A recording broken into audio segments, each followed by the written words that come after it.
You're listening to the Paranormal UK Radio Network, and now it's time for the Paranormal Peep Show.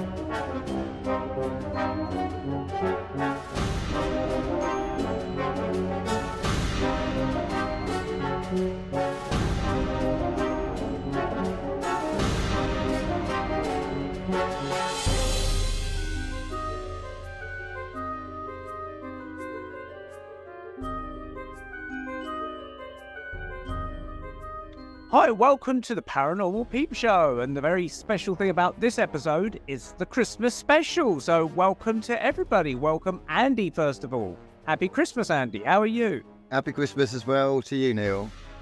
So, you've had a busy year, Andy? Yeah, I mean, Halloween is now over. However, I've been working on something pretty cool, which is our Christmas posters, which is not going to focus because it's, I don't know. That's it. Is that Get back it's to your not face. quite- I don't know what it's doing. Why? That's weird. So it's not That's quick. it. That's Okay. it. I can see it now. Yeah. So it's phasing in and out like a ghost. But basically, our Christmas posters for the psychic events that we're doing. Wow. What's going on? So you're doing them all over the Hertfordshire area and beyond? Yeah, Hertfordshire, Essex, a bit of North London, and we're kind of like changing the format slightly. So it was going to be it was kind of one-to-ones was the main thing, and kind of we were doing like a group demo on the side, but we're flipping that over now. So it's going to be more about the group demo and the one-to-ones on the side. So I'm going to be getting myself out there a bit more and doing the whole mediumship psychic thing.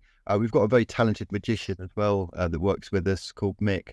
And he dazzles people with his party tricks, so that's quite fun. Oh, brilliant. And what is it, out of interest? What does Mick think of the paranormal, the psychic? Now, this is quite interesting. So he was at some point a member of the Magic Circle.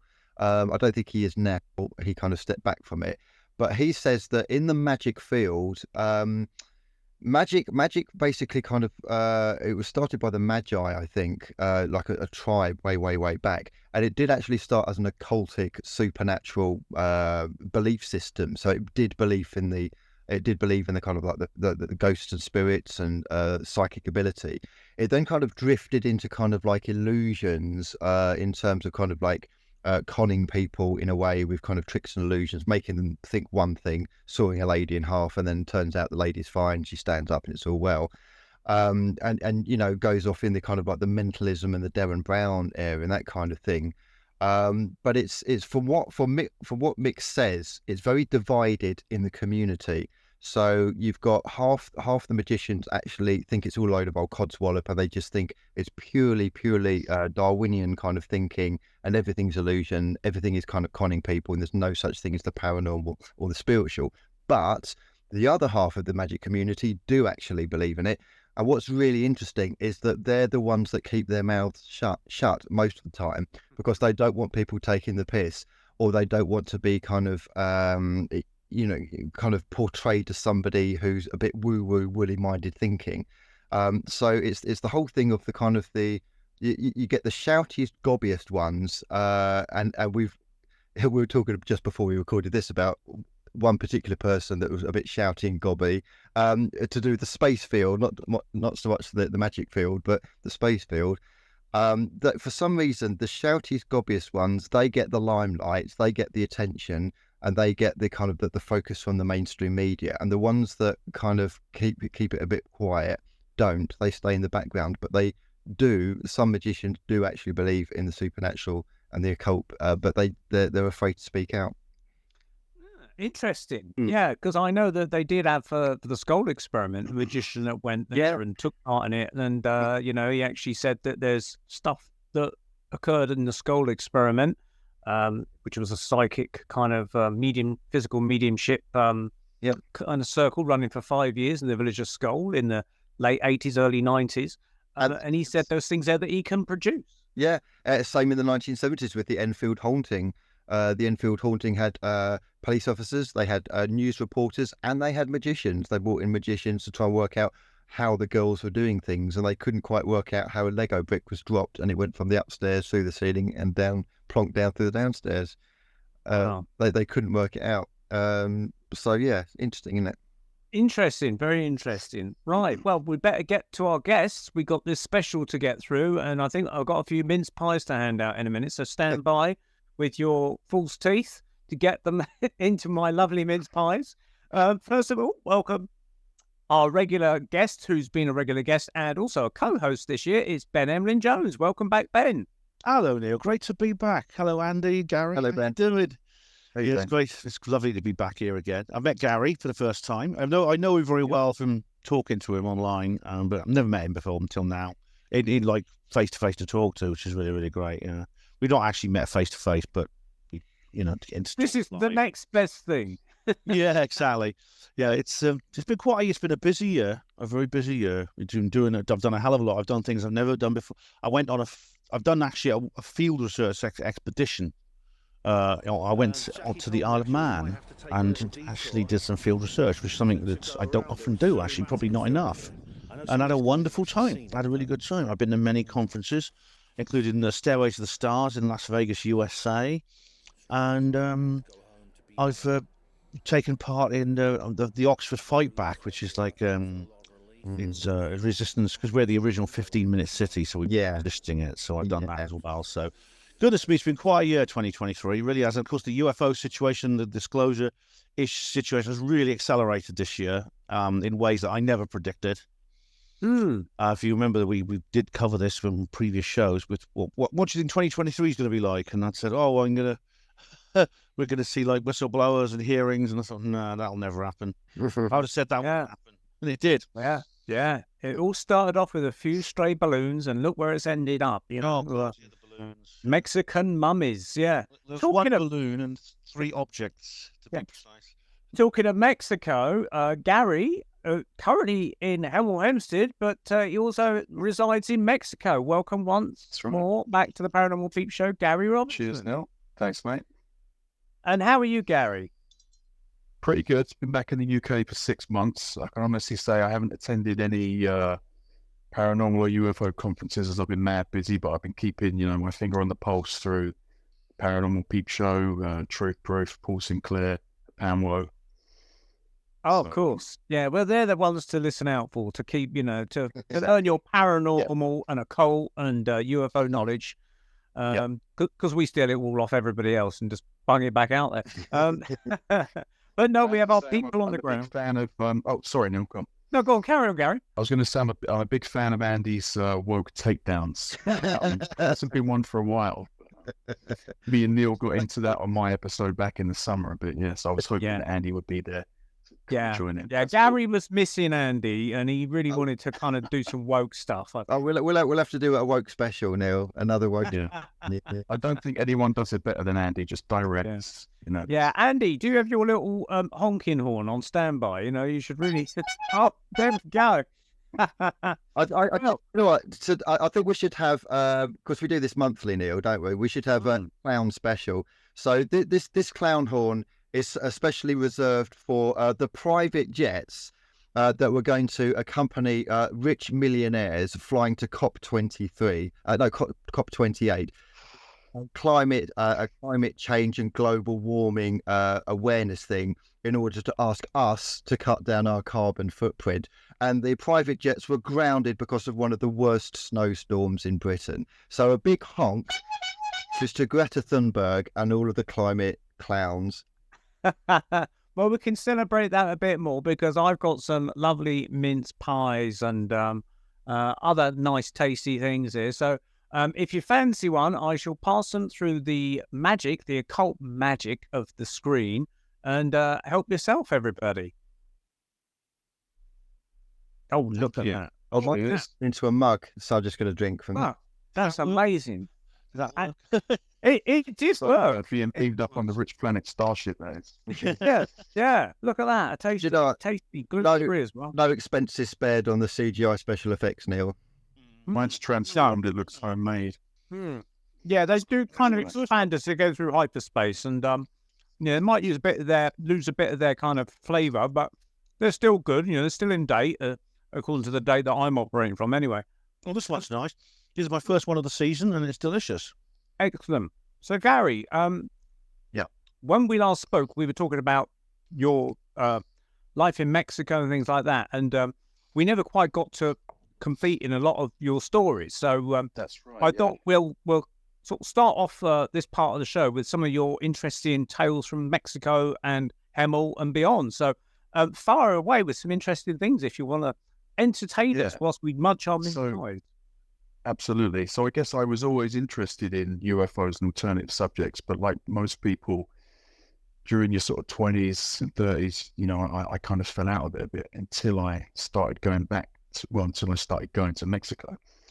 The first thing that happened was before I was married and I was just visiting the wife, every now and again, we would stay in this old house in Monterrey, which is a city in the north of Mexico, but in the mountains. If you've ever seen Predator, the jungles from Predator are just on the outskirts of the city. So where the actual buildings are, it's almost like Los Angeles, but you're looking out over to jungles and mountains and mist. It's crazy.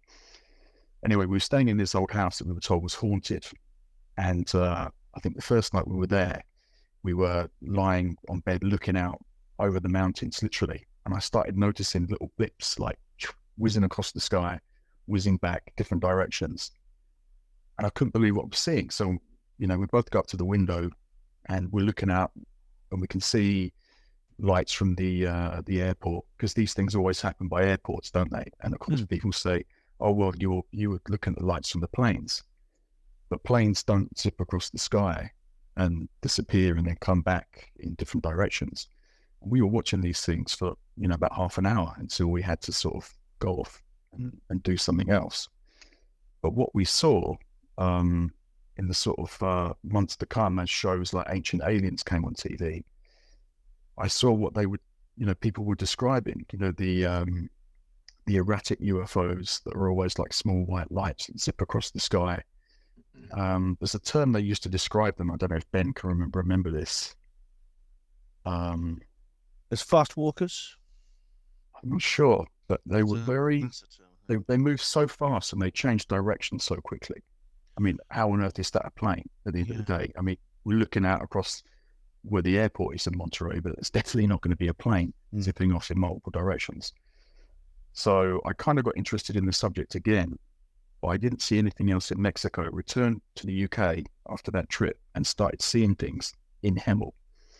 So the first thing that I saw was actually reported on London Tonight. And I just happened to be looking out the window of like my old townhouse across town towards London on the phone.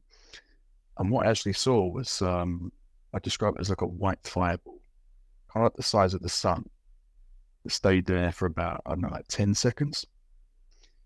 As it faded out, it left the outline of a perfect circle, which was also glowing. So what on earth was that? And then that eventually faded to nothing. It's really strange. No, yeah, the same thing was reported on London Tonight, but of course no explanation for that. But that was in the direction of London. In those days, I used to commute to London for work, and I used to live with my grandmother in the same house that I saw that UFO from. So I come home one day, and good old Nan sitting in the living room, and she says to me, she calls me in, and she's all concerned. She tells me that a huge rainbow-coloured sphere has been sitting outside the window for the whole day. She described it as watching her. She says, I was close to calling the police. I didn't know what to do. She said, I was going to phone you at work. She said, it's only just gone. It's been there all day. And I thought, what on earth could that be? I mean, I don't know how to... I got the best description from her that I could. She was very old and she was in her 80s. And the only way that she could describe it was that it was a sphere that was rainbow colored, had the colors of the rainbow, and they were all, like moving, undulating, and that this thing was quite big. And she couldn't understand why nobody else had seen it. And it was, just outside the house. Just How far up roughly would she say? Like up in the sky? She said it was just above the rooftops. Wow. So typical Hemel townhouse, the 3 stories, the 1960s townhouses. So And nobody else saw it. There's no neighbours. Nobody came out and. no one at all. We were pretty close with everyone in that street because she'd owned that house since we were kids, so we knew everyone. Not a word from anyone else. And it wasn't long after that the next thing happened, which was, see, my room, like my bedroom, my studio and workstation was on the top floor, so I'm always on the phone and looking out over the landscape. One side of the house looks over to Luton Airport and the other to London.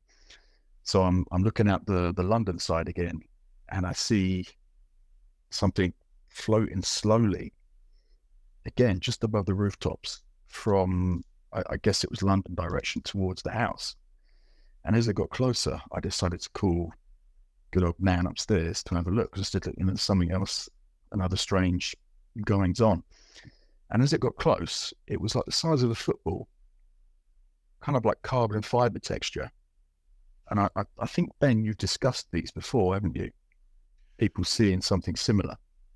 These are small spherical objects. Yeah. Solid structure, not just Solid, yeah. Solid structure. But you could kind of see that it was turning, even though it's very smooth, and there were no markings, no blemishes or anything. I've heard of So it such. goes over it goes over the house. I mean, it wasn't much higher than the rooftop. So we go to the other bedroom looking out towards Luton Airport, and we watch this thing float off over the fields, actually in the direction of Luton Airport, just in a straight line, slowly, never changing speed. And what I will say about that is that someone I know who is, shall we say, an authority or in an authoritative position, that I probably shouldn't reveal on the show, told me, we know about those and we know where to go to watch them, but we don't know what they are. That's the live got.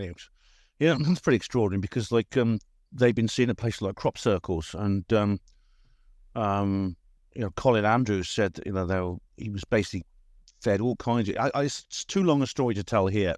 Basically, Colin Andrews was involved in a government research project in the late 80s into crop circles, and they basically led him up the garden path. It was pretty clear they were trying to get him to spread disinformation. While the MAF, that's the Ministry of Agriculture, Fisheries and Food, was carrying out its own private secret investigation.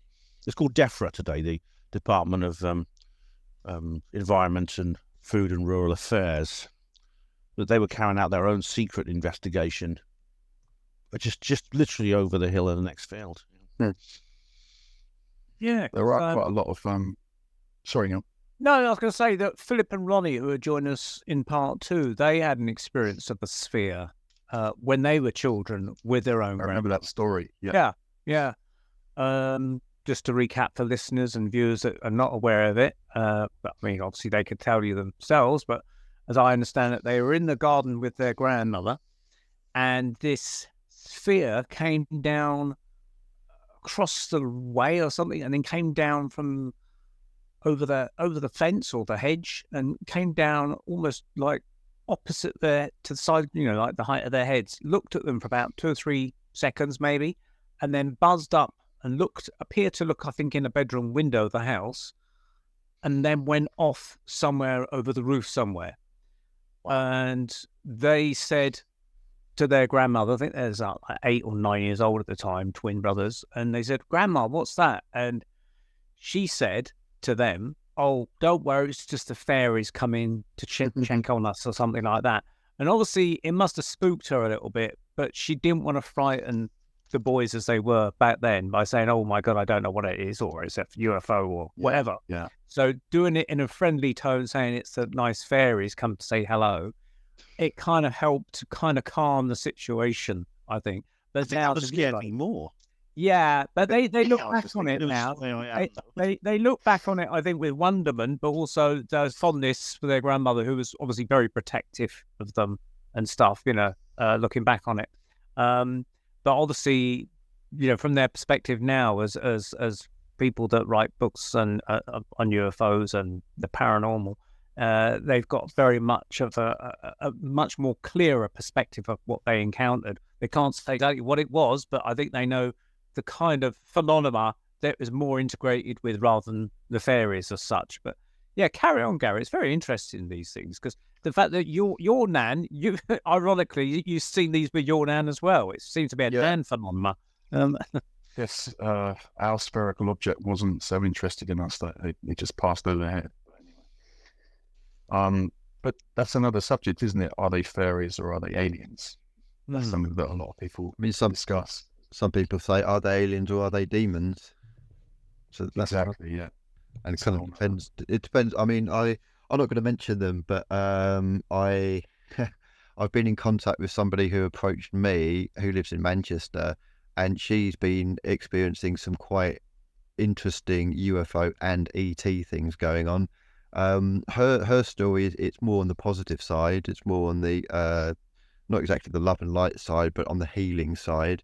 And she got bounced onto me because somebody read it, and I don't quite know what Reddit is. I think it's something where people go and it's a forum where they ask questions, something like that.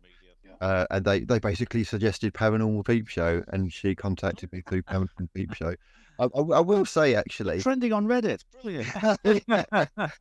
Yeah, I'm not going to name her, obviously, but it's fascinating. She gives me regular updates, and she's been telling me what's been going on. And her family background is a bit military and a bit RAF oriented. I'll just leave it at that. Wow. And it does seem to be the ones with the military backgrounds that have this kind of thing going on. And I think there's also some other shenanigans, and this is clown horn time.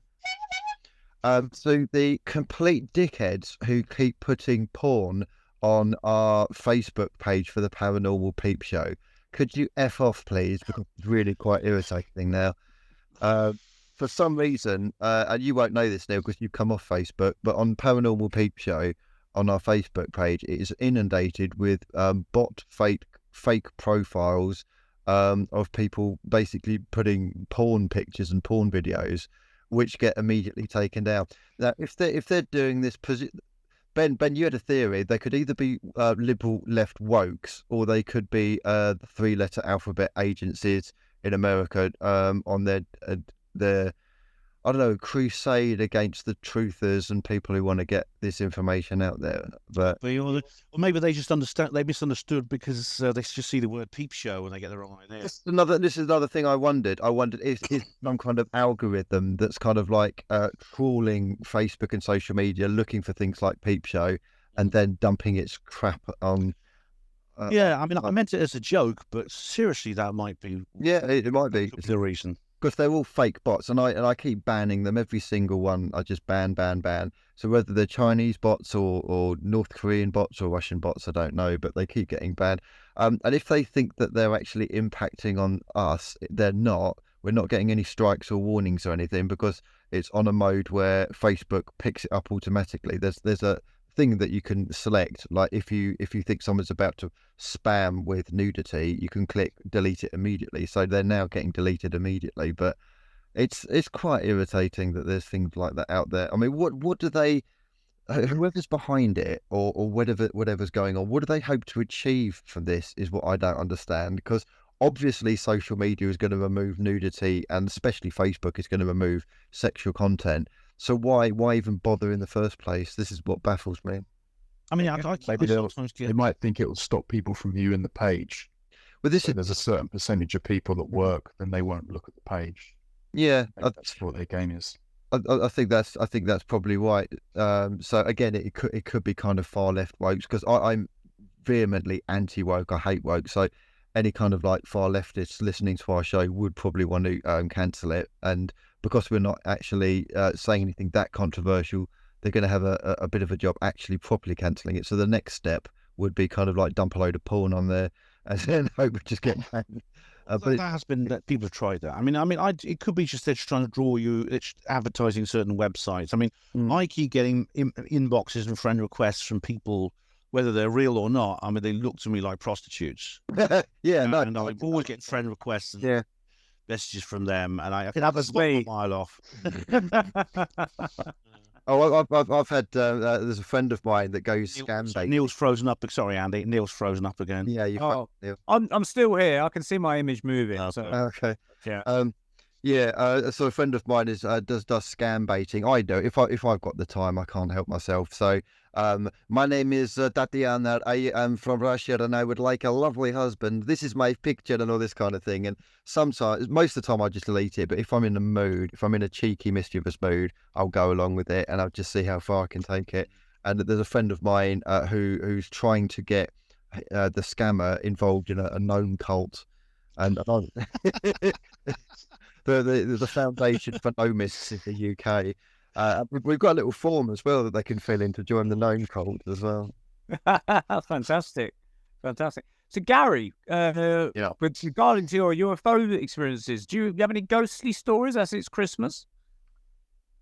You know what? I do have one, which is a little bit spooky, but maybe not very cinematic, which was in the same house as where I saw the Zip Zapper UFOs in Monterey. I was told by my wife at the time, well, before we were married, she was just one of the housemates, but the girl that owned it was terrified of the place. It was quite a modern house, but you would walk in and there was like a huge crucifix on the staircase with Christ, and he was blooded, and it was very atmospheric in a bad way.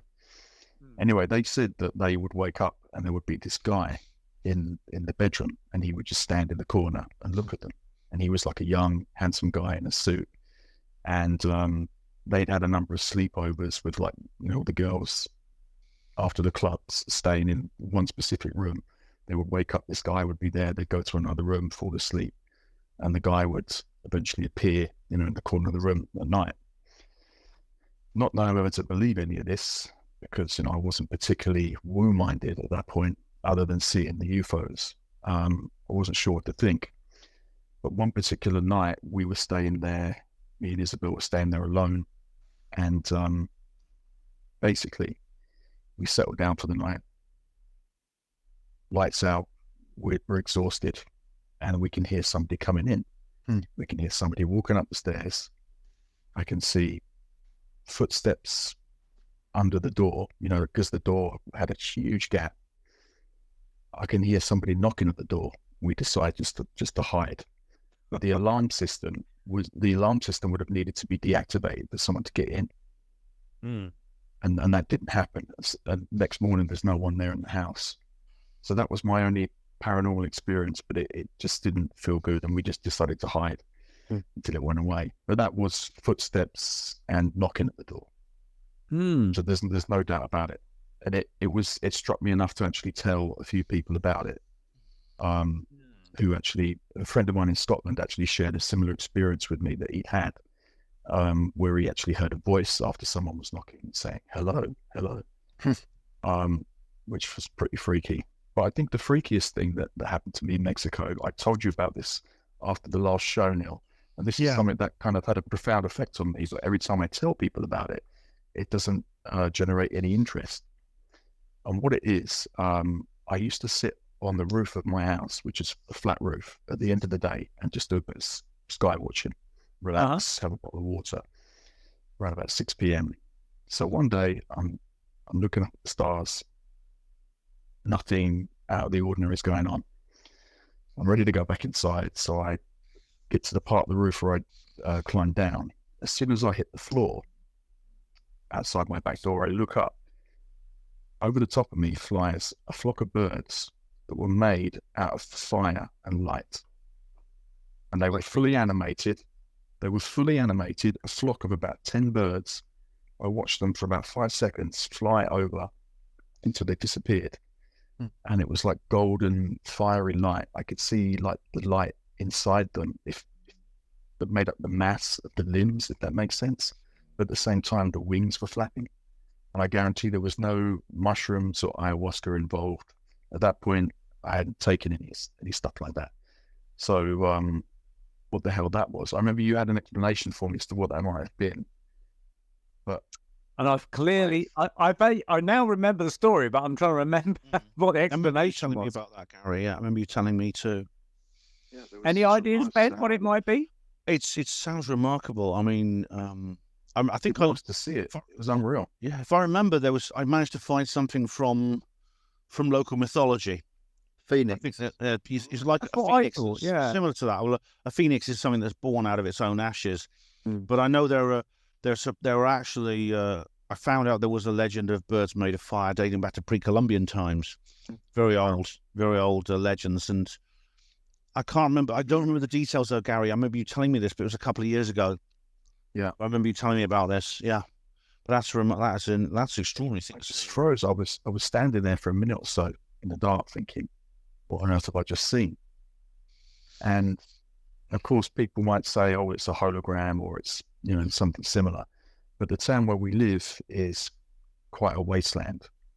I mean, we can cross the border into Del Rio, Texas, and you're in civilization. But where we are, it's a mixture of mainly poor houses, huts, and then the odd middle class house and the odd mansion. There is no, there are no nightclubs with holograms or anything like that. It's pretty, it's like something out of Mad Max. It's like a backwater Mexican town on the border. It really is. What would be interesting, Gary, is if you could have a look into kind of Aztec and Incan mythology and see if there's any kind of firebirds in depictions in their symbolism on the pyramids. Yeah, I know. I didn't think of that. We do have some.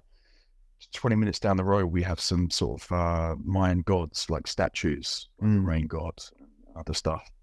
And strangely enough, just down the road from me, there's a highway that takes you from where we live all the way to San Antonio, Texas. And my brother-in-law one night, apparently I was in the car asleep. He was driving me from the airport. He actually saw a thunderbird, as in a real thunderbird. And he actually slowed down. So whether that's connected to it, but what he said was it was an eagle the size of a man sitting on the side of the road. It was as in an anatomically correct eagle. And he just said he slowed down and looked at it, couldn't believe what he was looking at, couldn't wake me up because I was jet lagged. So whether that has some kind of meaningful connection with, birds of light, thunderbird. So I say the size of the man, it's not in terms of wingspan, in terms of the size of the body. The body, yeah, from the feet to the head was like the size of a large man. So the wings would have been huge. Yeah. This guy's a hardcore skeptic. Yeah. He's a hardcore skeptic. So there was no reason for him to make it up. Yeah. That's interesting. And talking on things in Mexico, obviously, I know you're not there now, but I mean, are you getting like from the family out there any kind of opinions on these Mexican UFO alien bodies presented to us? Well, I've got my own opinions on them. Yeah, please share. These are the little white statues that Jaime Maussan was. That's correct. Yeah. I think I go along with what you said recently, Neil, in one of the recent shows where you said that they just look like something somebody would have made 1,000 years ago to represent like a god, like a crude carving, so they don't look real. Yeah. But I guess I've got to play skeptic on this one because the trouble is in Mexico, and this is a cultural thing, people get excited like really easy and they buy into something. And I think this is what happened to Jaime Maussan. I think it was about 15 years ago where somebody made like a fake fairy being out of body parts and tat, and they gave it to him and he just immediately lost it and went global and said, like, I've got the body of a fairy. And it was only when in the lab they found that there was super glue holding like the limbs together. And I can't help but think, based on looking at those things, that they just don't look very genuine. In fact, to me, they don't even look very old. So how they can say that there was alien eggs inside them or whatever they were saying, I just don't get that. But I do think it's a case of the Mexican cultural thing where somebody says, yeah, look at this, and then Jaime Maussan gets really excited, he buys into it, and then they just go all out. And that is the way of things in Mexico. It's like if somebody opens a restaurant the right person says that's the best taco stand in the city, then that's the one that everyone floods to, you know. Can I add something to that? Is it right if I add something to this, actually? Yeah, sure. Go for it, Ben. I've actually just interviewed Steve Mera for my own show. Steve carried out an investigation into these objects back in 2018. And what he found out was that they're actually constructions. They're constructed out of a mixture of random human bones and animal bones, many of which are actually robbed from the graves of the classical civilizations of Peru. And this is doing terrible damage, incidentally, to the architectural world of that ancient country. And unfortunately, yeah, they are basically the large one, known as Maria, actually is a human body, but it has like a fake head put on it, made from a carved skull of a llama, and there's another one that's got a dog's head on it. And I thought, we both of us thought this had been forgotten, but then suddenly they reappear at this hearing in Mexico, and all the newspapers can talk about the next day of these strange objects, these mummies, apparently, which unfortunately discredits a lot of what else happened in this remarkable event. It should have been a real wonderful moment, but Jaime really, really dropped a clanger at the last minute there. And Jaime, my son, I think he lets his imagination runs away with him. His enthusiasm, I think, overtakes him, and he does sometimes promote fake stories. Now, some people say it's malice and greed. To give him the benefit of the doubt, I'd say I think it's because he is just he's just a little bit ungrounded, or very ungrounded. He does promote some genuine cases as well, and he researches some genuine cases too. I mean, like the Merida alien, the one in the alleyway where the alien reaches out and grabs the boy playing football. You may have seen that video. That's that. You say Merida? I think I've been there actually. Merida, yeah. There's an alleyway. There's a video. It's filmed on an old 1990s mobile phone. It's not very good quality. Okay. You see a bunch of kids playing football at night, and literally there's some creature pokes his head out from behind a lamppost and reaches out a very long arm and grabs one of the boys, and they run screaming. He helped. He didn't really do much of the investigation, but he did visit Virginia, Brazil, where there's a very, very significant case there. But generally speaking, he's not someone I would trust.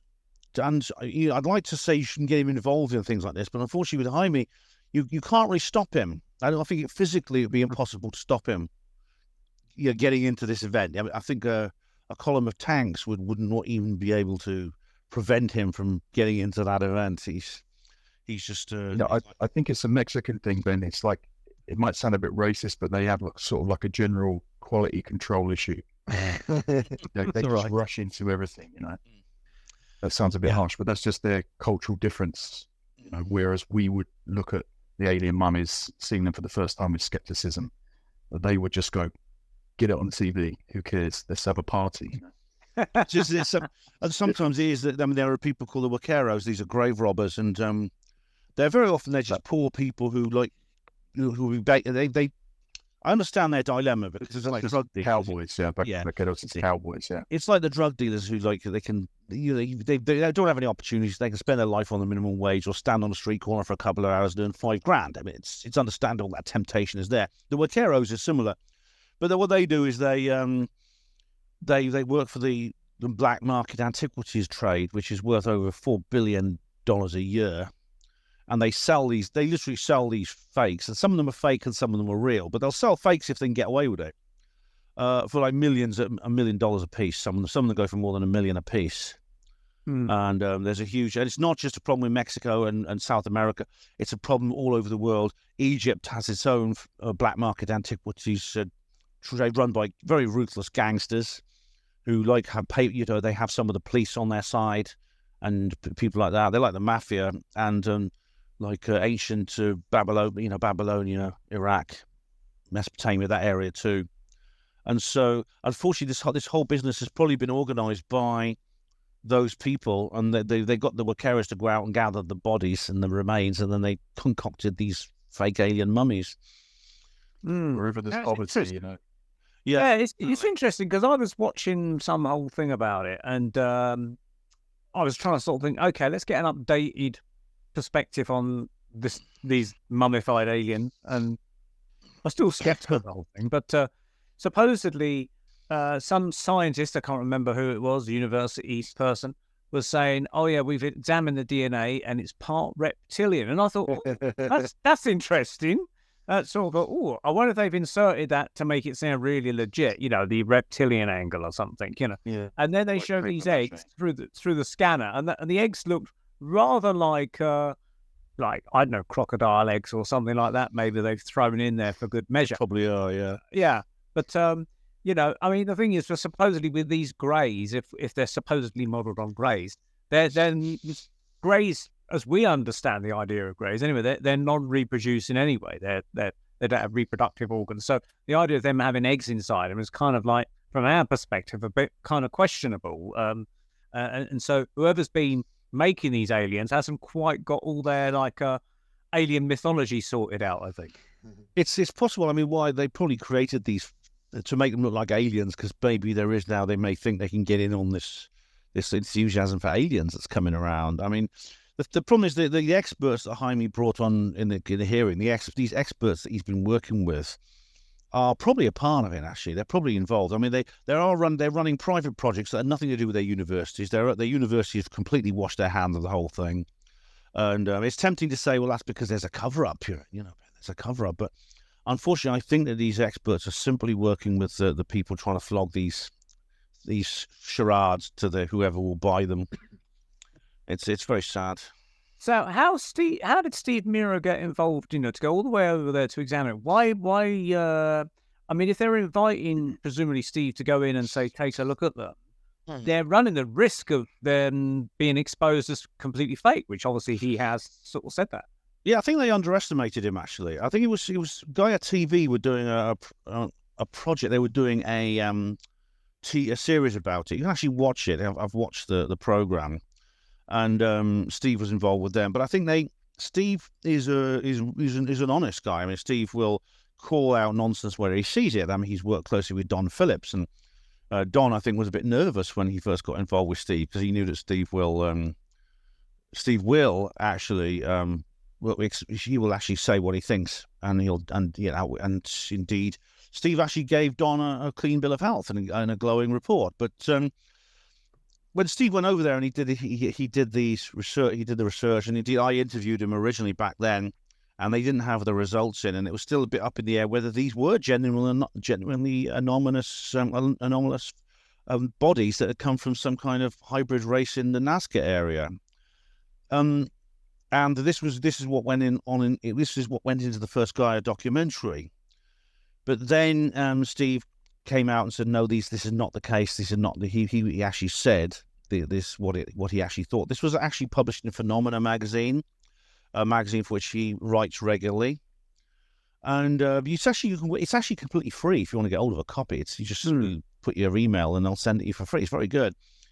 And unfortunately, this is I don't think the people whoever's behind this, I don't know. I'm not blaming Gaia for this. It's probably a load of people in the local area who were trying to bamboozle some UFO enthusiasts from the West. I think they would probably not have selected Steve if they'd known what he was like. I think they underestimated him. Excellent. It's a shame, really, because there's so much real stuff. I said this to Steve. There's so much here that's real, and it's very exciting. And why isn't that enough? Why do people have to make up fakes, or go after fakes and things like that? It's a great shame. Because maybe. Yeah. Also, you could derail kind of momentum of certain things, like the UFO disclosure movement, and it throws a complete, whether it's intentional or not, it does seem to throw a complete doubt spanner into the works, doesn't it? I'm sure it's very useful for people who do want to discredit us and want to keep this stuff buried. I mean, for example, like I said, the Mexican hearing could have been a wonderful victory, but unfortunately, defeat was snatched from the jaws of victory. It was a great shame. At the last minute, then these fraudulent things were brought on, and that it made a joke up because everything. There were so many really great witnesses. There was Captain Bob Salas, there was Ryan Graves. There was other speakers from France, from Japan, from the United States, from Argentina, and they really brought out some really good information. There's a guy in Mexico who's kind of the Mexican equivalent of John Greenwald Jr. You know, he's always sending off Freedom of Information Act requests under their law to try and get as much UFO material as they can, because there's a very rich UFO culture in Mexico. I mean, it's at least as productive and fertile as the United States. It's not exported as much as the American scene, but it is there. And there's a lot of people who are serious about this, and they don't want everything polluted with these turds in their punch bowl. Talking of the United States, we'll go to a break soon, but Ben, you've just come back from the United States. You went to Las Vegas, didn't you? So tell us a little bit about your trip to Las Vegas. Yeah, sure. Oh, well, I went to a conference called Stairway to the Stars. This is a 3-day full-on conference in Las Vegas, USA. It's at the Luxor complex, which is like it's the most incredible thing. I mean, Las Vegas is full of these most incredible structures, all shapes and sizes. There's all like miniature versions of New York and Venice, and there's like many film sets in one. Yeah. Caesar's Palace, which has a Roman theme, and there's a Venetian centre. There's a little Eiffel Tower, that's sort of half-size Eiffel Tower. But this is a black Egyptian pyramid, and in front of it is like a sphinx, and there are obelisks as well, and everything in this place has an Egyptian theme. It's obviously very well done.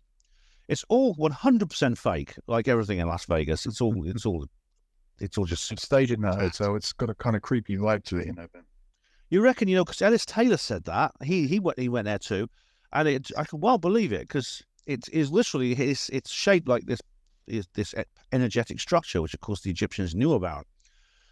We went in there though. It was really it's by far the biggest scope of any conference I've ever been to. There were more speakers. And the reason they had so many speakers is because they were running them in parallel. Mm-hmm. They have this thing called the King's Chamber, which is for all the big names, the kind of keynote speakers. But then they had Lotus 1 and Lotus 2, which is these smaller auditoriums, and they had 5 smaller rooms, which they call galerias, 1, 2, 3, 4, and 5.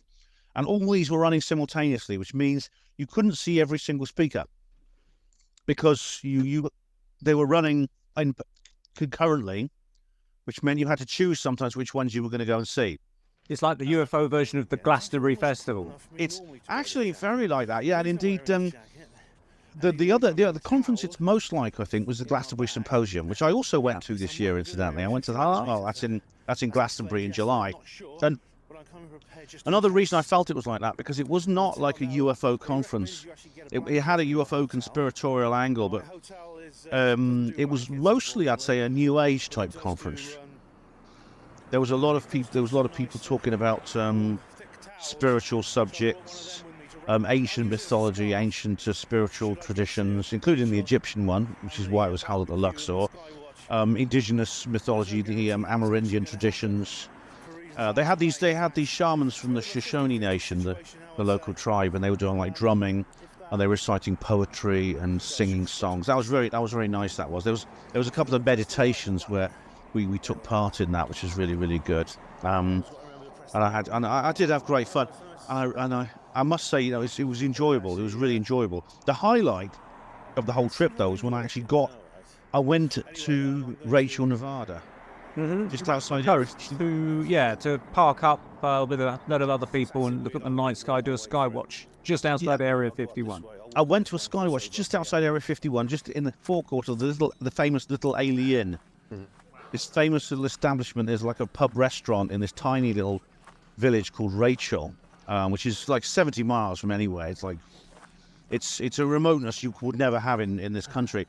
It took like about 4 hours to get there on the coach. Didn't the coach driver lose their way or something? So true. There were cock-ups galore in this entire expedition. The organisers were almost tearing their hair out at the end of it. But, you know, despite that, everyone enjoyed it. And I went and said a big thank you the next day to the organisers. I didn't think I'd be able to go because there was a mess up with the organisation and me getting on the coach. So I had to basically buy another ticket, but I wasn't sure if I'd get on because it was sold out. So luckily I went there and someone did change their mind and they didn't want to go, so I bought their ticket off them. So I got to go to Area 51. Rachel is about as close to Area 51 as you can get. It was probably better to go in daylight, actually, because you can't see very much at night. Yeah, I remember seeing your video thinking, well, can't see much, but at least you went there. Did you see any activity in the night sky?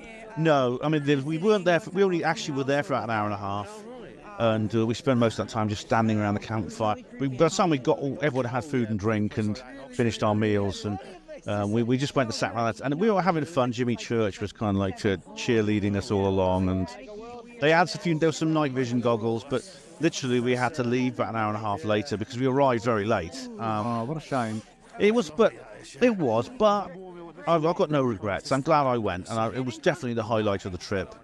Ever since I heard about the little alien about 30 years ago, Yeah. I'm longing to go there, and I finally did it, and I'm really, really happy I finally got there. I'd love to go back. Maybe I'll go back in daylight if I get another opportunity. I was going to say, would you plan on going to the conference again maybe next year if they do it? Maybe, although I'll see how it goes, because there's other things I want to do, and there's other things I want to do next year. I've got plans for next year, but I would like to go back in daylight and go to the Groom Lake Road and see a bit more of that area. It was nice to get out of Las Vegas, to be honest. You didn't see any black helicopters or followed by MIBs? No, funnily enough, no. It was there was no activity. The people at the people at the lady and the staff, they said, it tends to be. They said it tends to be in the middle of the week you get more activity. Probably they have weekends off in there and things like that. Who knows? By by next year, everything's disclosed, and they'll be doing like UFO flights around Area 51.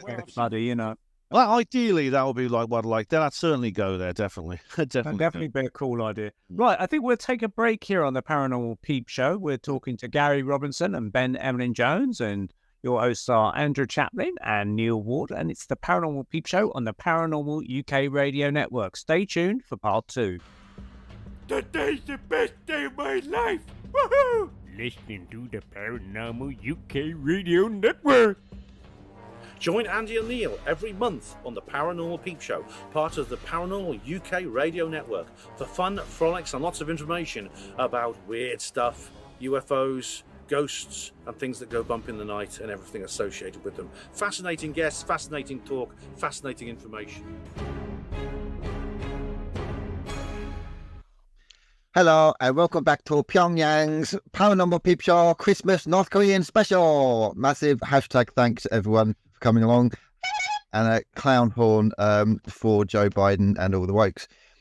We now have somebody else joining us from another North Korean special, and that is Philip Kinsella. I can never tell Philip and Ronnie apart, but I think we've got Philip, isn't it? It's not. No, it's Ronnie. Yeah, you can call me Philip or Ronnie because my granddad did. In fact, most people do. So yes, I don't say your name. Is it Ronnie, not Philip? It's Ronnie. Yeah, if that's that's okay. We're twins. So it's understandable. That's a great start. So it is confusing because he's coming up on Skype as Philip. You see, so I can see why you're getting confused. Yeah, the little name here says Philip Kinsella. So, yeah. Okay. So Philip's he's got a bad throat or something, isn't he? Yeah, it's not very well. He's came down with it last night, so he does apologise for that. But I can stand in for us both. We'll send him our best wishes for a speedy recovery. Thank you. I will indeed. Give him a hashtag potato and see if that helps. Compliments of nearly. Well, Ronnie, so we were just chatting in part 1 with Gary, who's here, and Gary's currently in Hampstead, but he also lives out in Mexico. So we've been talking about the Mexican alien mummies, and Ben's also just been traveling everywhere over the past year, and his most recent trip has been to Las Vegas. So we've been chatting about his visit to the little alien. Wow. So we were also chatting before we started the show that we both, Ben and I, recall seeing you and Philip on this documentary on Amazon Prime, The Biological Connection. Connection, that's right. Yeah. Yes. Wow, that was really cool. Yeah, I think they did that. They recorded that sometime last year. I think it was last year. And we went to a studio, and it was mainly about what I'd seen with our grandmother back in the 80s. The silver sphere, which was... Well, we were, again, talking about that in part 1, because Gary, with his own grandmother, saw a sphere. Did you just want to recount that for the benefit of Ronnie, Gary? Because I thought it's very interesting. There was a parallel because you saw a sphere with your grandmother, and I sort of happened to mention to Gary in part one about yours and Philip's. Yeah. But this one was in Hemel-Hempstead, Ronnie. I don't know where you're based, but basically in my old townhouse in Hemel, from the top floor, I noticed this thing coming from, say, like the direction of Loughton, moving very slowly in a straight line. The speed wasn't altering at all. It was very constant. It was literally just above the rooftop, and you could see that it was solid, kind of carbon fiber in color, and it didn't have any blemishes, but you could tell that it was kind of rotating a bit. And I called my grandmother up because she'd had some recent UFO sightings during the day while I'd been out of work, things that we just couldn't explain. So I called up to see this thing, and we actually followed it as it crossed over the roof of the house and watched it float out towards Luton Airport direction. Wow, how big was this? How big was it? It was about, well, I would say just a little smaller than a football. Right, interesting. And it was silver, yeah? Silvery? Yeah, silvery, carbon fibery. I don't know, kind of hard to look down. That was the impression I got. I remembered your story from hearing it on a number of shows. Yeah, that's why we made the connection earlier. Yeah, That it was was fascinating. in the garden. Yeah, more or less the traits of it are more or less identical to the one we saw. I didn't notice it revolving, this one. It just looked like it was made of titanium or something, but it was more or less exactly what you're saying. It was about the size of a football. It was in 1982, so it's a long time ago. This would have been 2008. My goodness, they're still around. Well, we know that because they are regularly reported throughout the spheres. The fact is, I wonder if they are, or they were, the Foo Fighters. That has been recorded. Because these were not luminous, yours, Gary, and ours were not luminous, could it be attributed to the fact that they are sort of like more or less, not stationary, but they're not flying at incredible speeds, or whether the light around them has something to do with it? It's fascinating. But I refer to it as an electronic eye. I've always made it quite clear they may be observers. I had one sarcastic comment from a leading ufologist. I was quite surprised. Sadly, he's no longer with us.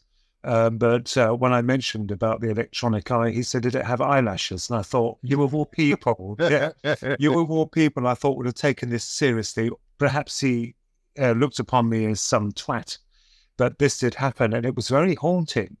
And so this is interesting. With your own grandmother, you saw this over the roof. This is fascinating. Yeah, and this was not long after she spent the day watching what she called a sphere of rainbow light outside the window of our house in Hemel-Hempstead. And by the time I got home from working in London, she told me she was 5 minutes from calling the police after watching this all day. She was really she wasn't into those kind of subjects. We never found out what it was. We were chatting earlier, and Andy was asking if any of the neighbours saw it. We knew all the neighbours in that area. Not a word from anyone. But someone I know who's, should I say, in authority, told me in regards to the spheres that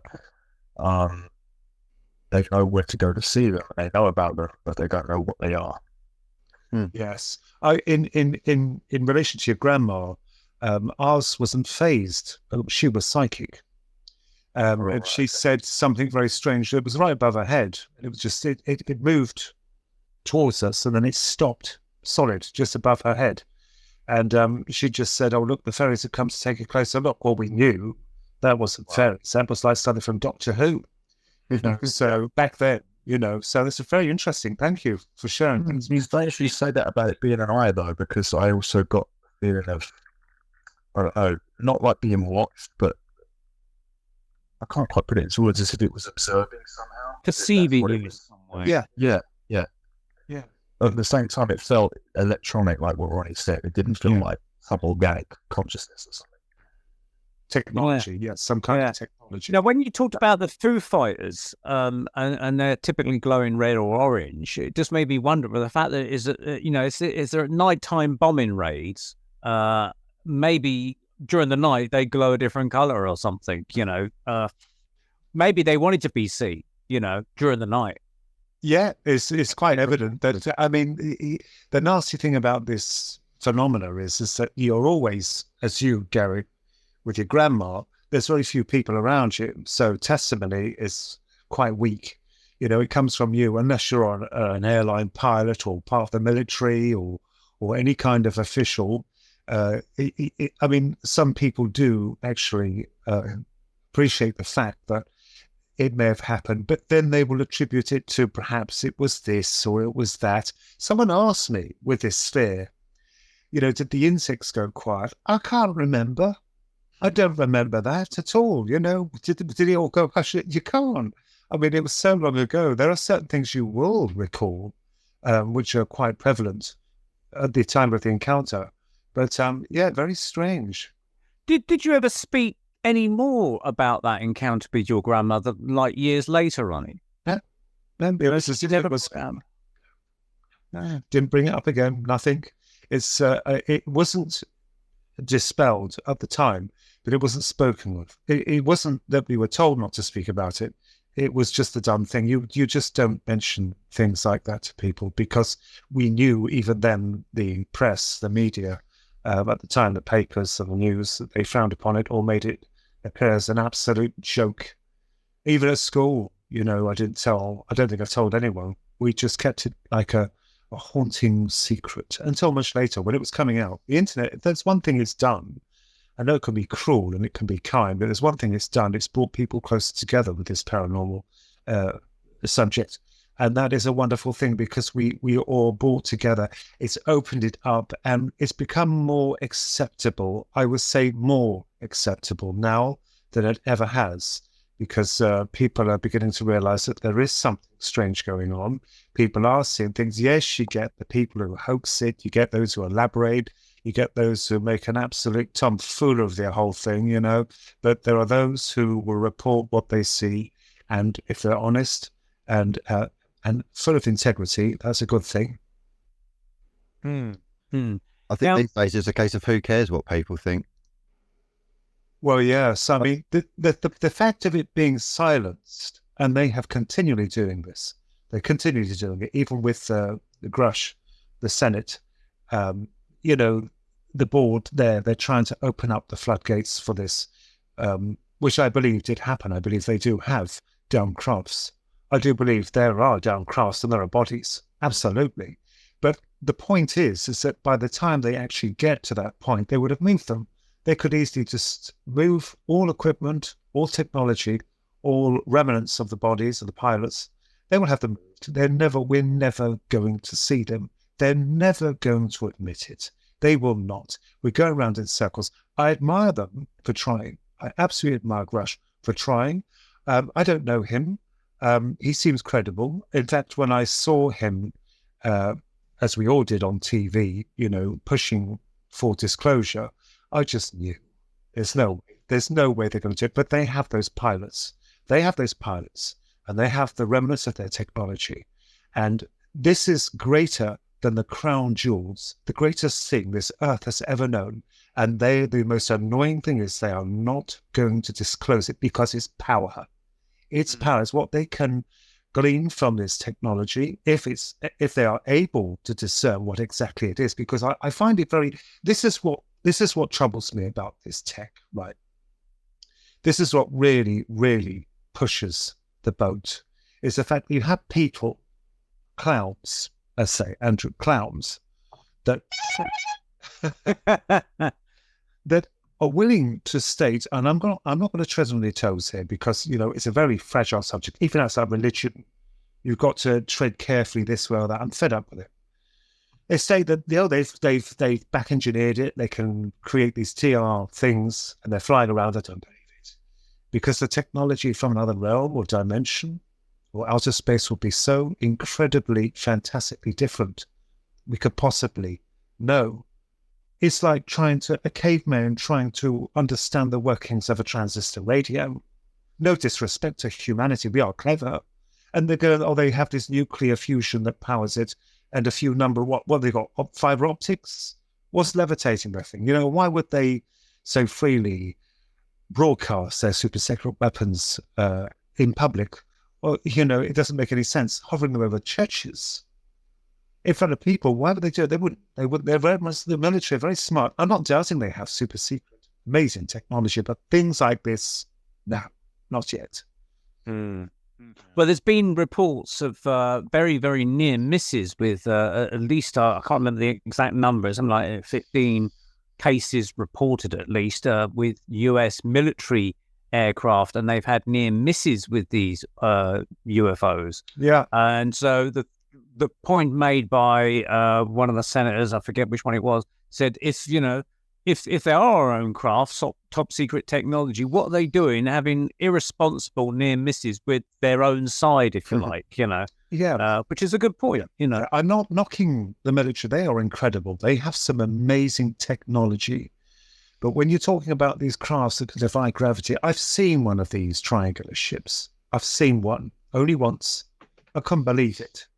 This, I knew when I looked at it, this is not military. This is not military. It's not. What was the situation when you saw this triangular craft, Ronnie? I had come out for a cigarette then. I smoked, and I don't anymore. I have a vapor. I've given up smoking. I don't drink. So, and I didn't even drink then. And I went out, and this thing crossed over the sky. And when I looked at it, it was gigantic. It was huge. What was interesting, and I spoke about this at Ben's talk. He kindly invited Philip and myself to do a talk. I'm sure I mentioned this. Dreaming saucers, yeah. That's right. Was that when it passed over? Now, I knew in the 90s of the Belgium UFO wave. I knew all about that. I had a mild interest in it. It's when the likes of Robert Stack did Unsolved Mysteries. He was wonderful. It's like your old granddad, isn't he? His old granddad coming to present the Unsolved Mysteries. And I knew of them in the 90s. But it's strange, isn't it, that I think it was 2010. I think it was 2010. August, it was August, because it was my mother's birthday that weekend. I knew that. Quite poignant, that. It crossed over. Now, what's interesting, and I don't know if I was the first to report this, afterwards in the book I had published, Twin Souls by Campbell Bann. It didn't last long. The print run, I don't think it did very well. It was my first attempt at coming out with it. But it was fat. It was huge. It was fat. Also, the corners were rounded. They were not sharp, as like in Robert Stack.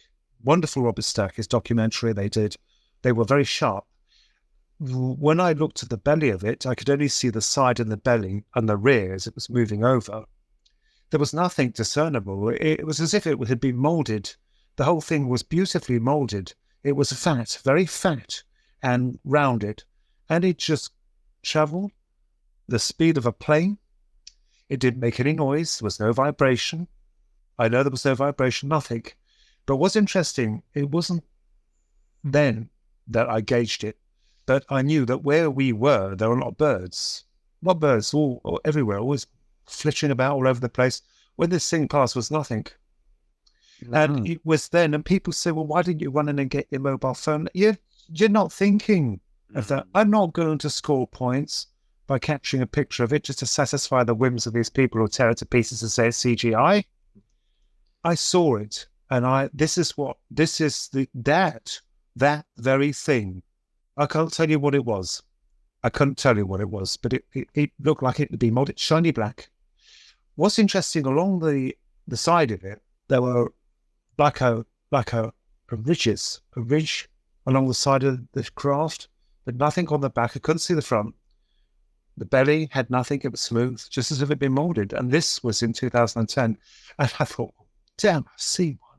But, you can tell people until you're blue in their face and they will state that it's a kite or it's a drone. It's a military piece of hardware. But that was massive. The size of a battleship, quite easily. I couldn't, my jaw was on the floor. I just looked at it. And I kept thinking, is this what I am seeing? I haven't seen one since. How far up was it? That's a good question. I'm not exactly sure. There was nothing to gauge the size of it, but it was huge. I could not gauge the size of it because there's nothing to compare it with. The roofs of the house, it was above them. So I had nothing to give some kind of comparison. And I'm honest, but it was gigantic. To me, it was gigantic. It's interesting because you're in Bedfordshire, so you're not a million miles from Luton Airport, are you? So That's right. I'm presuming that Luton Airport radar systems and Luton Airport traffic, presumably, they must have given off some sort of radar signature. I'm presuming they must have been. They must have picked it up, yes. Yeah. Unless this defies it, but I doubt that. I'm not going to ring them up. It didn't bother. Because it was at this time when we had been attacked in the papers. I think they had done a review about something Philip had experienced years ago, and it was disgusting. And I thought, I'm not going to pursue it, because even if you did ask them, they'll deny it. No, we've got no blips on there. There's nothing there. What are you talking about? They do it to the pilots, the commercial airline pilots. They've even actually admitted, haven't they, that they were warned if they saw anything, that they were not to speak of it. It was filed by force, but they were not to speak about it. It doesn't surprise you, does it? But I saw one of them, and I don't know what it was, but I kept thinking, my God, that technology, if we had that, we could go to Mars in little or no effort. Elon Musk wouldn't have to build his rockets into a thing like that could defy gravity. It looked heavy. The one thing that I did realize is that it looks so heavy, like steel. But I kept thinking, how could it just hang as light as a feather? You know, how could it just float like that? There was no engines, no discernible engines, nothing. There was no smoke, no vibration. There you have it. Odd. Did you get any strange Oz factors there? You said you couldn't hear the birds. I mean, that's kind of interesting because someone else asking if you heard the insects when you saw the sphere. Yeah. But you couldn't hear the birds when you... I couldn't see the birds. I couldn't see right. birds. There's birds everywhere. They're all over there. They're a bit pesky. But no, there were no birds. No, I didn't have anything else. I had no feeling from it. Nothing. There was nothing. Nothing. Do you think you were meant to see it in some way, or is it an accidental sighting? I don't know. That's strange, isn't it? That's what we're looking into. You know, I didn't ask. What do they call those things? I've forgotten. When you wish to see something, and then it happens. A close encounter. No, Fifth kind. Fifth kind, isn't it? Where you have contact. You have intent to see a UFO. What do they call it? The Stephen Greer thing. Yeah, and you would know this, Ben. No, I haven't. The manifestation. It's a CE5. That's it. Manifestation. Human-initiated contact. Yeah, there's different words for it. Yeah, I know nothing. No intent, nothing. I don't know why.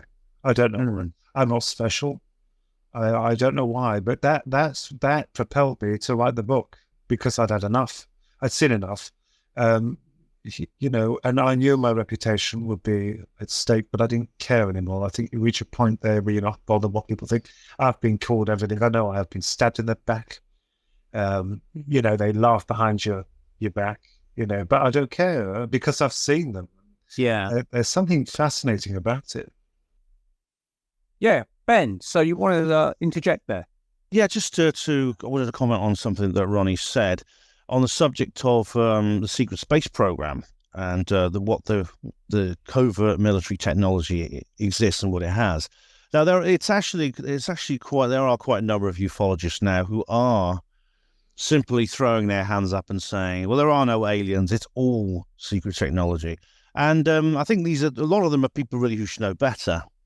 And I think they're mistaken for two reasons. One of them is because of what Ronnie has said, well, the reason Ronnie just gave, but also the antiquity of the phenomenon.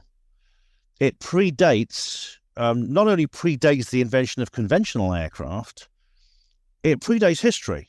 And we have what you call contact experiences and sightings and close encounters are recorded in ancient mythology, and in which these are basically stories that have been handed down before the written word came along, or written records didn't survive.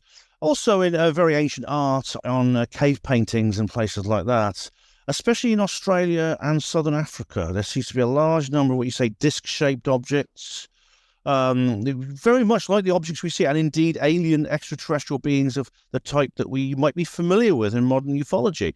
Now, so that we are being interacted with by non-human intelligence. There's absolutely no doubt about it. There is another very fashionable idea these days, which is that aliens don't exist, but they are somehow being used to cover up the fact that we have anti-gravity and free energy technology, which again makes no sense at all, because it's drawing someone's attention towards something with the ultimate objective of deflecting it away, which could backfire in any number of ways. I mean, just imagine a bank robber who stole some money, and then he went and buried it in the woods. But every time a policeman walked past, he said, "Mr. Policeman, over here. Hello, yes. There's no stolen money here, all right? Just some unicorn bones. Yeah, on you go. Have a nice day." Of course, that money would be found very quickly, and the burglar would be arrested very quickly. So what I think we're looking at, this idea, what the CIA invented UFOs, it's some kind of, it's concocted neo-mythology to cover up their spy planes. I think we're looking at an elaborate double bluff. There are aliens, and this story that the CIA invented the non-alien things to cover it up is actually part of the cover-up. If you unpick that, yeah. Yeah, that's Well, interesting. There were kind of reports where I think sometimes the CIA or the the US Air Force preferred you to think that when you'd seen their U-2 spy plane or wherever it may be, SR-71, if you'd seen it fly over a fast speed, they'd prefer you to think it was a UFO of some sort, flying triangle or wherever it may be, simply because they didn't want you to see their technology. But I think they, like you say, using the UFO phenomena as to their advantage, so to speak. It doesn't quite make sense though, Neil, because I mean, although they have said that, and indeed there's some documents, Annie Jacobson's talked a lot about this, anything that draws attention towards their project, anything at all, which could cause more people to come and look at it, it would actually jeopardize the secrecy of that project. It's far more likely. I mean, if I was running, I was developing the U-2 spy plane, and someone said, "Blimey, I saw this flying saucer go over my head," I would just say, "Look, just don't say anything about it, all right? Just keep it quiet. Just don't say anything." I would just say no more than that, because if they say, "I saw this flying saucer," I better go and tell the newspapers. I better go and tell my grandmother. I better go and tell everyone I see this flying saucer. You're going to get loads of rubbernecks in that area with binoculars. And indeed, before long, someone's going to come along who will recognize it as something that's not a flying saucer. It is actually a very, very sophisticated spy plane, a record-breaking high-altitude jet. And see, this is why I think that this is why I think it's a double bluff, basically. Now, Ronnie, so you've appeared on this documentary, The Biological Connection. Obviously, these are more enlightening times than it was back in 2010 when you saw your flying triangle. And now people are more kind of, hopefully, forgiving and open to the idea of this phenomena. Because, like, you got Grush, and they're talking about it in the Senate and Mexico as well.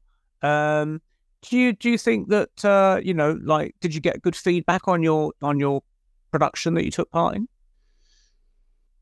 I have made it a rule to never look at reviews anymore. I'm not interested in the reviews, and that sounds rather arrogant, perhaps a little pompous. But the reason being is that my book, The Digital Demon, that I had published, has been attacked by people. Because I lean towards the darker aspects of the UFOs. So I didn't take any note of it. I think they deal with that. I don't know where the reviews are. I just wish, like us here, to tell the truth, but you are attacked for even doing that. And we have to have strong backbones in this subject, because it is a very nasty snake pit. It can be. I've noticed that, and I've come across it as well. I've been attacked. I think most of us are. Opinions. I respect everyone's opinion. If they wish to believe something, that's fine. But when they attack others, it's not good. Just leave it, It's a point I made that as I researched this, because I have seen them, I don't believe they are exactly as they appear to be. I think in some manner of ways we are being deceived by them. The fact of when we look back at the 1950s, when it was very fashionable, the likes of Adamski, who was purported to be a regular contactee for these beautiful aliens. The point, I mean, we couldn't see it at the time. I wasn't even born then. But when you look back at this, there's a pattern that begins to unfold. It's the fact that, then the aliens were allegedly, if you did see them, and many other people with other encounters, being told, even long after, about the concerns for atomic warfare then, basically nuclear war. And the thing is that they were taking these people up and voicing their concerns, and absolutely nothing happened. We see this shift from the atomic to the nuclear to the environmental issues, which was popular in the 90s. It was the Greys, as they refer to, were informing people of their concerns for the environment. And again, they did nothing. Absolutely nothing. And then the trouble with this subject is you have a number of people moving more towards the hybrid program, where it was very in vogue for the women to go on board, and there's sperm samples and hybrids being born by them. And you even have people coming along stating that they are hybrids. Well, I would find it very irresponsible and very untactful of the Greys to inform their genetic offspring that they are part of their program. They wouldn't do it. I would have thought they'd be very smarter, much smarter than that, to actually inform the people, here we are, you're part of our progeny, your offspring. Go and tell the people. What for? Unless, of course, it's another deception. So it's deception after deception after deception. And it's bad enough with the aliens, what they're spilling out. One minute they're showing people the destruction of Earth. It seems that destruction is paramount with them, for pain, the end of the world. And then you have the other side of the coin, where they're building this genetic army of people that others think this is going to be the offspring that will colonize the world. I don't believe any of it. I think we are being forced to look at certain angles. As Ben rightly said, when you cannot look ahead and see what they're truly doing, whatever they are, there's something. Always look the other way. Always look the other way. Don't look. Yes, the testimonies are so mixed and heated and varied, but you don't look at any of that, because you begin to form. This is the Achilles heel. This is their weakness, because you discover that as you accumulate this wealth of data from people relating to, destruction, hatred, love, regeneration of a new species, you begin to see the cracks form, because this is an absolute deception. So what are they hiding? What exactly are they? Or what are they hiding? And to muddy the pool even further is we have these fossilized craft, the remnants of them with the dead pilots. And again, we could question, why were they left? Why were they picked up by their own kind? Why would they leave this super secret tech in the hands of warmongering creatures such as us? I actually published it. I hope it was revolutionary at the time in Digital Demon, where I kept thinking, let's take the Roswell crash, for example. Now, I believe that happened. You have people stating on there that the truth is it didn't. Truth, they don't have truth. I've got no truth, proof. But through the narratives at the time, you can see they blatantly lied. So something very exotic crash landed there. I suggested, could it have been in my book a Trojan horse? Mm-hmm. That, and this was at a time when there were a number of crashes throughout the world, but the pilots and the ships had to appear different. They had to look different, so as not to raise suspicion, that the same species would have the same problem. They're quite haphazardly blocking back a number of bump risers and smashing on Earth. So they had to look different. Is that a possibility? I'm not saying it is, but if it was a Trojan horse, what are they dropping? Is it technology? There again, we suggested that it would be quite impossible for us at this time to decipher that. Any kind of engineering from another world. I think we're being duped. Duped big time by something. So do you think the duping is more from the ETs or from our own governments, or both? No, it's from them. But why? I don't know, but I have a theory, but it doesn't. There's still a lot more research to be done into it. But what I will say is that it's fascinating. I am not right, because any one of us could be right or wrong about it. I accept that.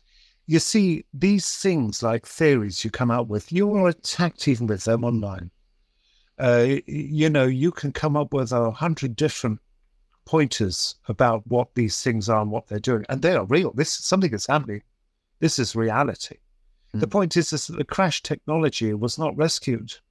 I find that very hard to believe, because even if the ship was, or the ships and the pilots were destroyed beyond all hope of sending off some kind of distress beacon or anything, the lapse in time would have certainly called for help, especially on this world. So it's like being like Sherlock Holmes, if I can say that respectfully. You look at it, you look at the picture, and it's like a jigsaw puzzle trying to put pieces of it together.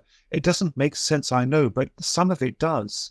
The men in black, they were very popular in the 50s and 60s, weren't they? I believe this is part of a phenomenon. Briefly, what's your current theory? I'm not going to give that out yet, because I'm not going to give that out, because that hasn't been published yet. I've just finished a new book, and I come up with a number of theories on it. It's not to state that I'm a guru of some kind of new, astonishing, revelation. I'm not. It's just what I privately have discovered about it. And of course, I could be wrong, but there's something very dark about this. This is another problem about it. Is that you have the people that, and I'm going to assault a few people here, but I'm going to say who believe in a federation. There's absolutely no evidence of a federation. They've done nothing. And it will continue on and on, that they will do absolutely nothing. Oh, they're coming. They're always coming. They're proclaiming their concerns from the 1950s. And what's happened? Absolutely nothing. I mentioned this in the Digital Demon. I'm going to use the word. They've done absolutely bugger all. And we've got nothing. We are left with absolutely virtually no proof.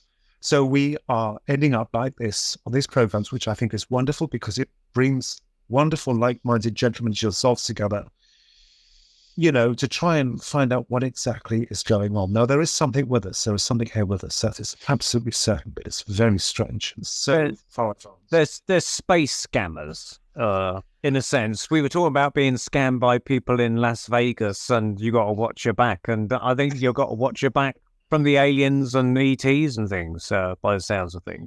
I mean, it's interesting that they're supposedly sort of trying to imply this idea of caring for the environment whilst crashing their saucers and making a massive mess everywhere every time they crash, and they don't even bother tidying it up. It's a bit of a contradiction, really. But what are your thoughts on it? What are your thoughts about the Senate? What do you think? Well, go on, Ben. You know it better than anyone, I think. Oh, this is a bit of a speciality of mine. I've been really sort of, I suppose, obsessed with this whole thing lately. What Ronnie was saying about the crash retrieval issue, a lot of what he said is actually quite new information to me, and he's presented a view on the topic that I hadn't really considered before. But I do certainly know that there were a lot of the ideas that they just come here and they crash accidentally and things like that. That doesn't quite fit, because, for example, some of these craft are found intact and just left there. It's without any occupants. They're just parked, basically, with the doors open and the keys in ignition, or the equivalent. They're expecting us to wash it for them. That's what they do. Maybe that. Well, this is the thing. I mean, who knows? I mean, I think maybe we're in a position where we're all speculating, trying to anthropomorphize these beings, which really, we're trying to put ourselves in their shoes, which is not possible, even if they have 2 feet. We can't. Maybe it's just best to wait and try and see until we get a bit more information before we decide completely. Now, as for the hearings, unlike Ronnie, I think it's possible that we may get somewhere with these. Now, this doesn't mean that Of course, there are elements within the government still at large who want this truth embargo to continue and they want to stamp on it for all the reasons that Ronnie said. However, I don't believe, or put it this way, I'm not convinced that those people have a monopoly of power anymore. I think that ever since 2016, there has been something of a breakdown in the control of the deep state or Illuminati or cabal, whatever you want to call it. There has been a weakening of their position. I think certain things happened in the world of politics at that time, which indicates, I would say, a complete suspension of communications from that particular elite to the political structures of this world. And we could, and I think possibly the UFO issue has been a part of that. Hence, a year later, you get like the New York Times article and things like that.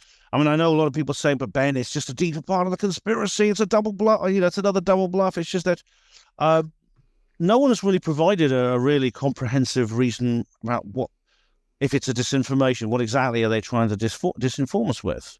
And so I remain cautiously optimistic, but of course I'm on my guard as well, because you have to be, don't you? Yeah, the idea.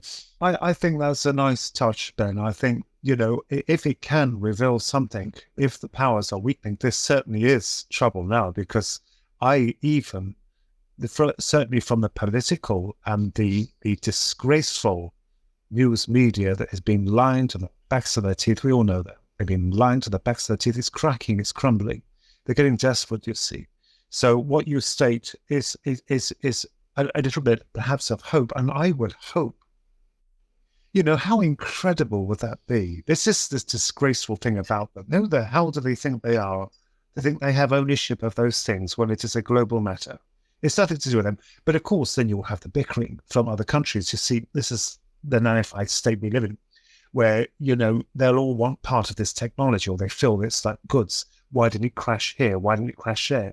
We have rights over that. If it's crashed on Earth. It belongs to all of us. But no, it won't, because it will belong to the state where it landed. That's unfortunate for the aliens, I suppose. But the point is that it will open up a can of worms. But at the same token, just to see them, and the pilots, I know they're gone, remnants of them, but what they look like are their ships. I have heard, yes, you're right, I have heard that some ships have just been left off there. It's just empty. That's suspicious. That is really weird, isn't it? They didn't keep an eye on the fuel gauge, and they've gone up with a plastic can to the nearest garage. Yeah, I did hear that from them as well. It's from the actual man himself. Yeah, it's very bizarre. In fact, it adds more intrigue to it, because you think, well, what the hell is going on? And what do they look like? We have a description, which is very commonplace, with basically similar to the greys. But he mentioned a number of species, so I wonder what the others might well be looking like. It's just curiosity, isn't it? It's always an interesting thing when you go back to the earlier reports. I mean, obviously in more recent years, there's people that have been taken aboard and messed about with and things like that. But if you go back to the earlier reports of when they've encountered these craft, they've always seemed to land and some person gets out, more typically a human, but sometimes greys. They always seem to be tinkering with their craft, trying to repair it or something.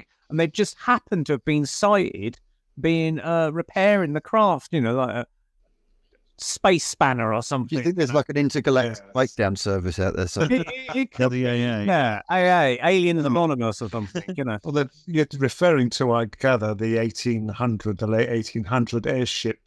There's some of those, and also in the more what John Kill reports, where he's gathered a number of reports. And again, interestingly enough, he's got his book Operation Trojan Horse, and he suspects pretty much on the similar lines to you, Ronnie. With they throw a psychic event out there, like a Sasquatch or something, and everyone goes running to look for the Sasquatch.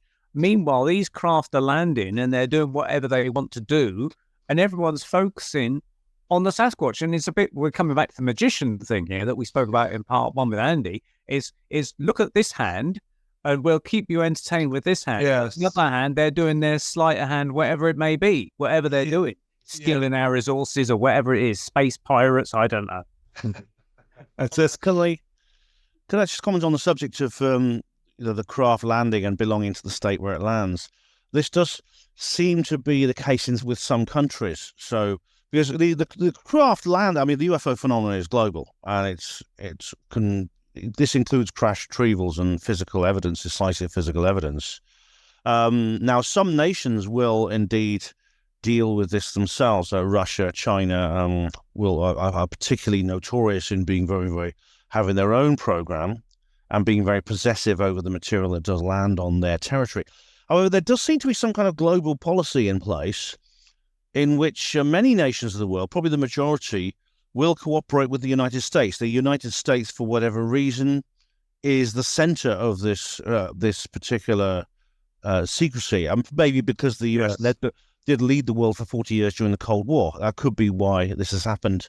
And this is primarily a post-World War II phenomenon, this array of crash retrievals. But some other nations won't. Other nations do. But it seems like countries like Brazil, for example, Brazil immediately complied with this global policy. The Americans immediately get involved with things like the Virginia incident, for example. Yes. Yes, that was fascinating. Definitely. So I cover that in my new book. I had some kind assistance from James Fox, who produced the documentary on that. I believe that did happen. Yes, that was very strange, wasn't it? Very, very, very. That's a good, good film Fox made, actually. Moment of Contact. It's yes. And on the subject of the aliens sort of fixing the spaceship, I've seen that if Timothy Good reports on a lot of these instances, especially during the 50s and 60s, there were a lot of these. Some of them, I think, probably are some kind of spacecraft, some kind of aircraft or spacecraft, and the people tinkering with them are real humans. There's an incident, I think, in which a teardrop-shaped craft came and landed on a road. I can't remember where it was. I think it was somewhere in the US.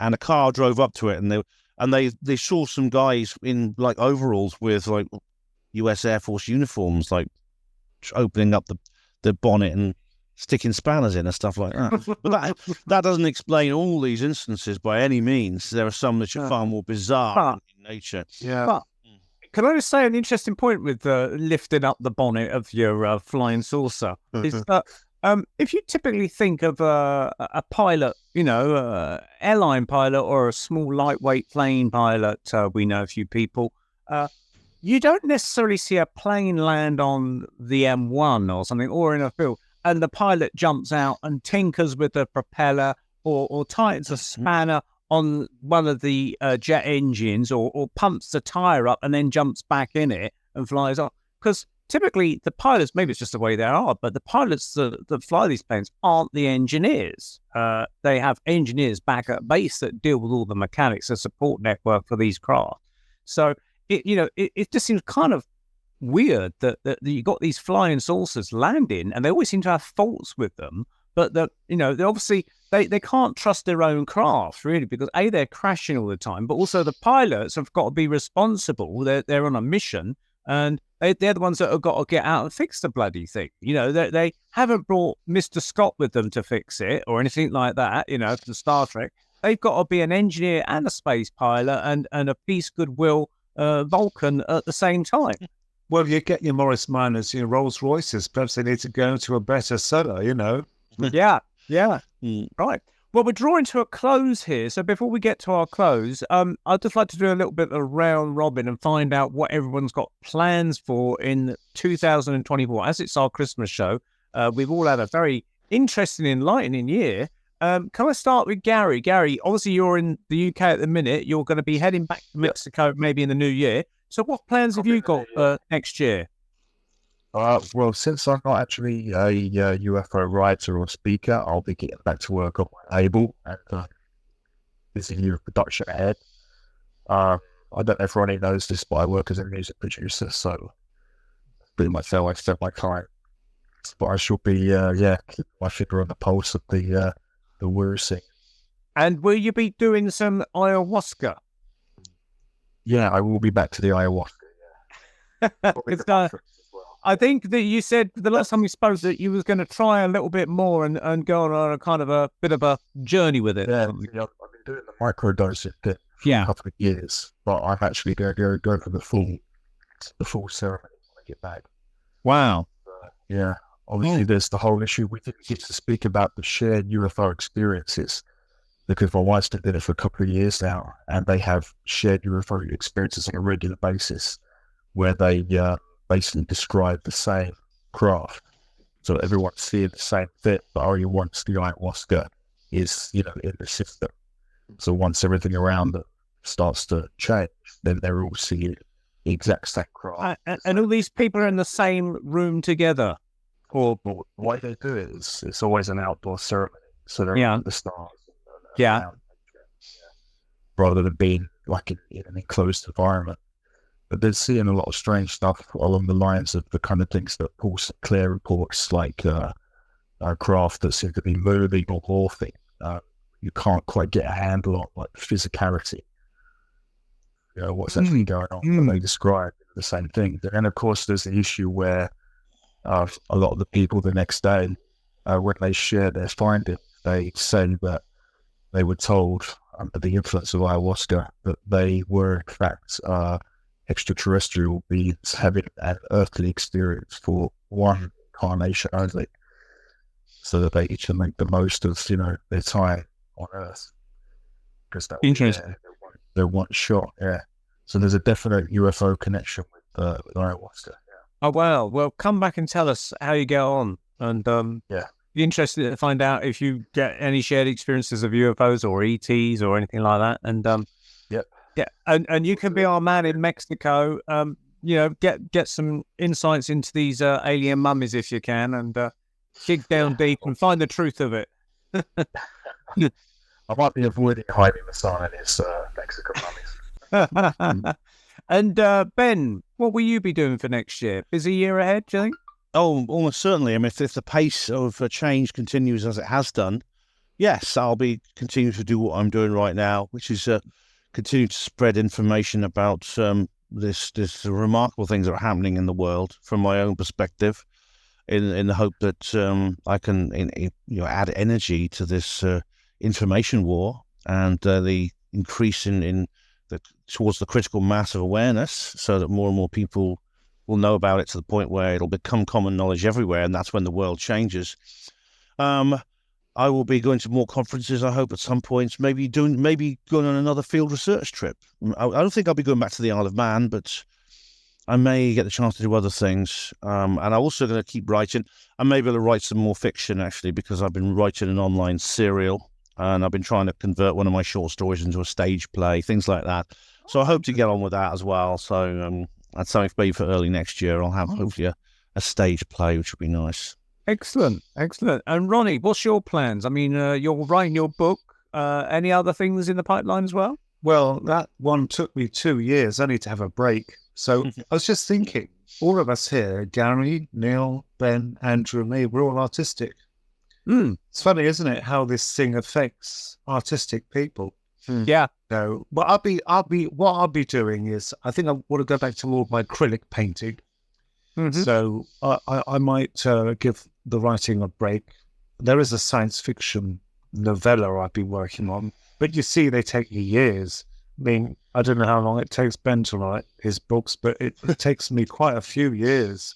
It's quite a long, and you being an author yourself now, you're a new publisher.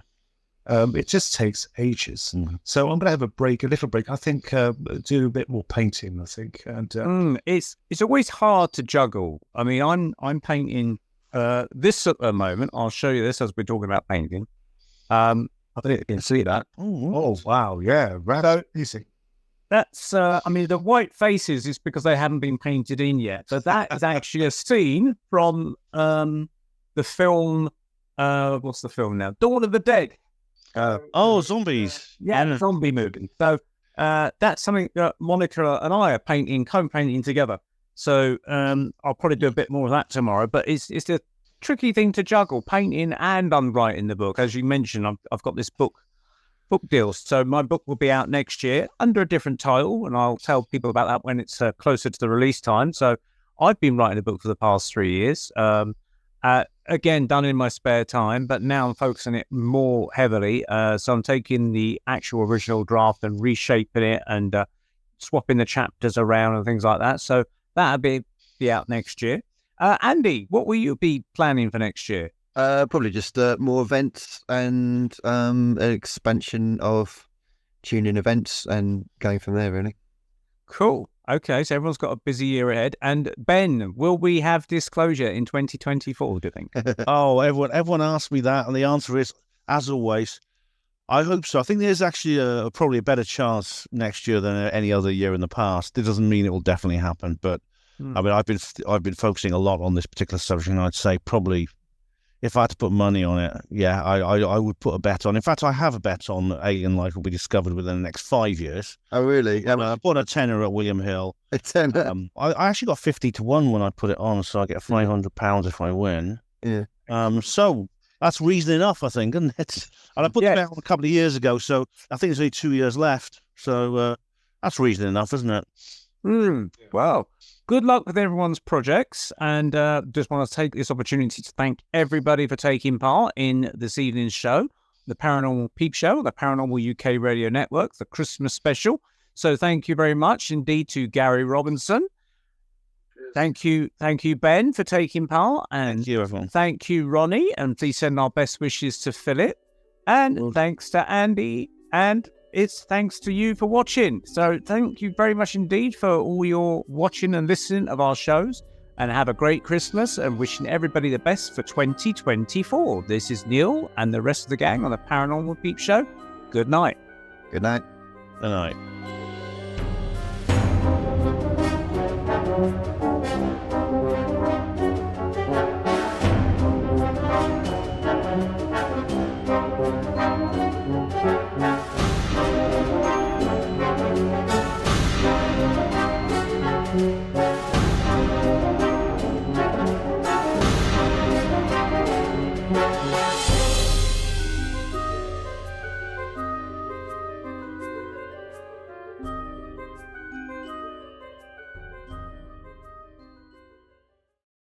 You're listening to the Paranormal UK Radio Network, voted #1 for paranormal podcasts in the UK.